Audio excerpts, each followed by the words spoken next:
Hey everybody, it's Jason Blaha here, and I had a subscriber ask a question which you guys can see above, and I'm going to go ahead and read that out for you guys. And he asked, Jason, how do you incorporate list cardio without hurting power and rate of force development?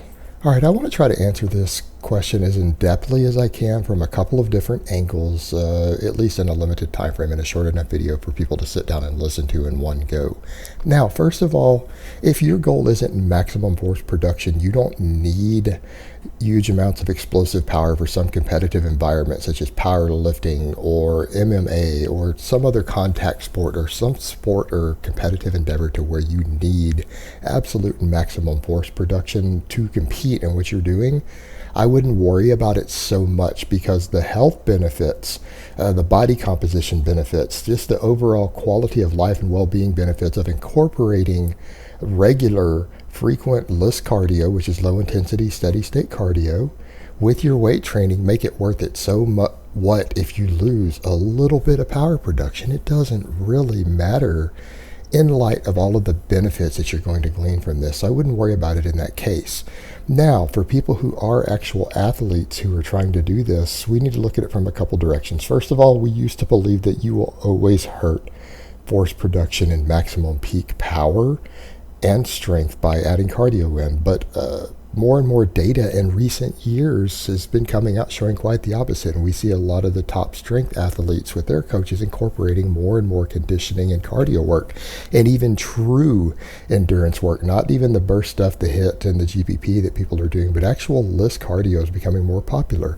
And again, refer back to Alex Viada's work with the hybrid athlete.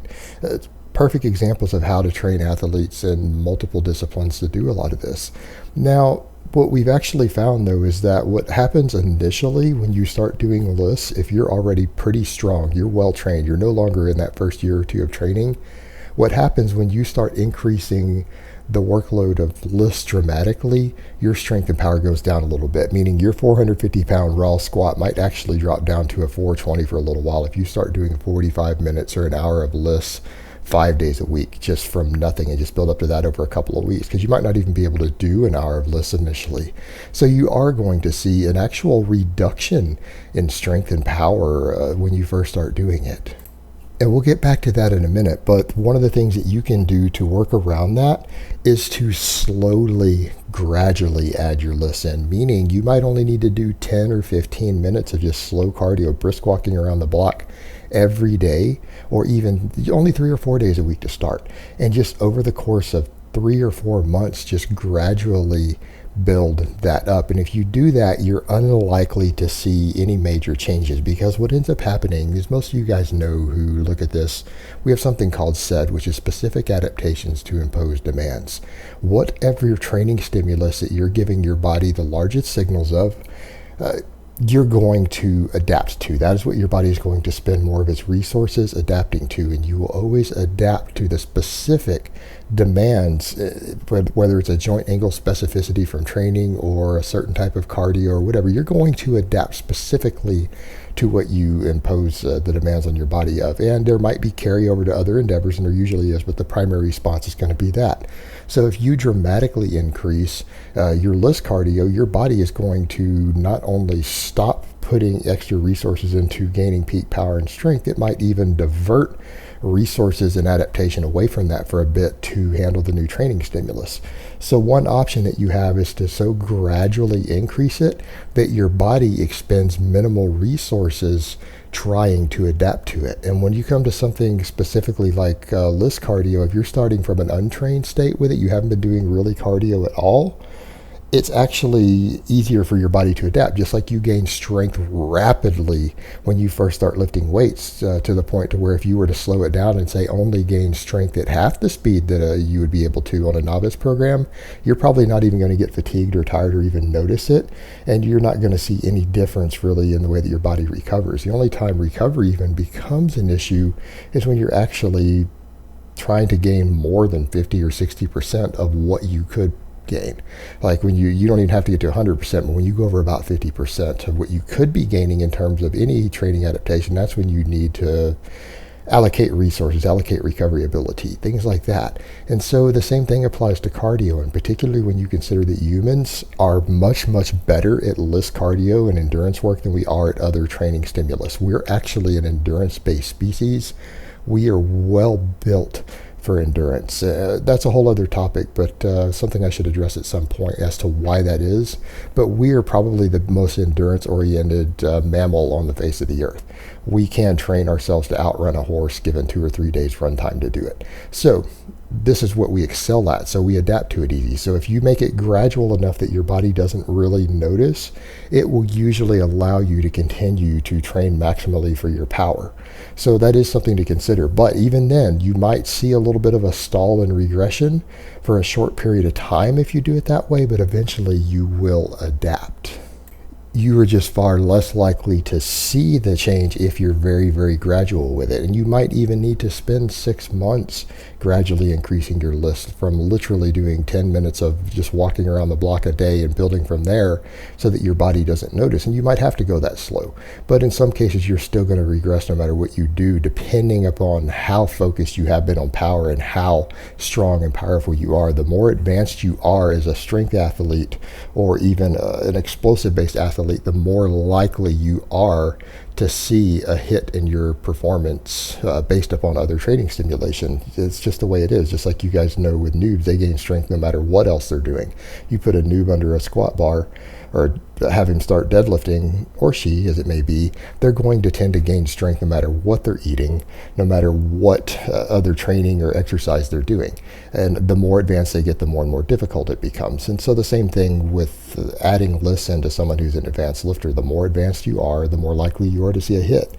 But what will happen eventually, no matter what, is that as you improve work capacity from doing the list, even a more advanced athlete over time, as they increase work capacity, they increase capillarization, they increase the ability of their body to utilize oxygen.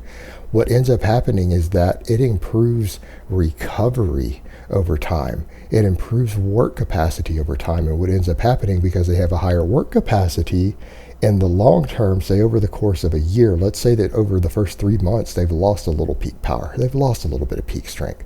But they get a year into it and they start recovering faster from everything because their body is simply capable of a higher work capacity.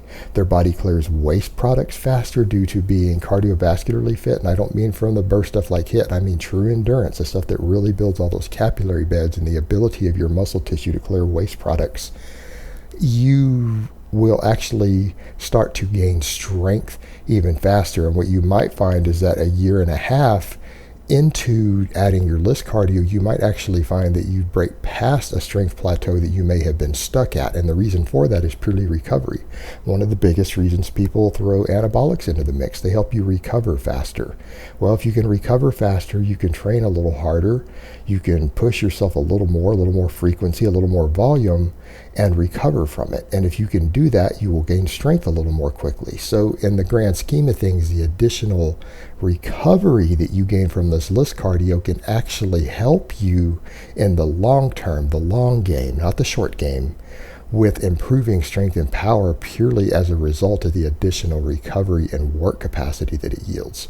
So when we talk about these strategies to avoid the losing it, you need to understand that that's just trying to deal with it in the short term. And if you don't necessarily worry about that, let's say you go the other route, because we're going to approach this from a different angle. If you come from the other route and you say, well, okay, I'm just going to accept that I'm going to take a 30-pound decrease on my squat and deadlift, or a 20-pound decrease on my power clean because I want to add a lot of endurance work in it. You just want to go straight to 30 minutes to an hour of list cardio most days, or even more in some cases, depending upon how much conditioning and endurance you want. Yeah, you're going to take a hit initially, but give it a year. And in a year's time, you might suddenly find that you've not only regained the initial strength you've lost, but you started going back up the other direction. And that 450-pound squat is all of a sudden that had dropped to a 430 or a 420 when you added the list, comes up to a 475 because you've improved work capacity, you've improved endurance, you've improved the ability to clear waste products. And it's a beautiful thing because in the long term, the addition of the list cardio is going to make you a better strength athlete due to the extra recovery and work capacity. All right, guys, I would have gone a little longer with this, but they're starting to do a lot of yard work outside, and so I'm going to have to go ahead and end this video a little shorter than I might have liked to. So I hope it's been informative, and I will talk to you guys next time.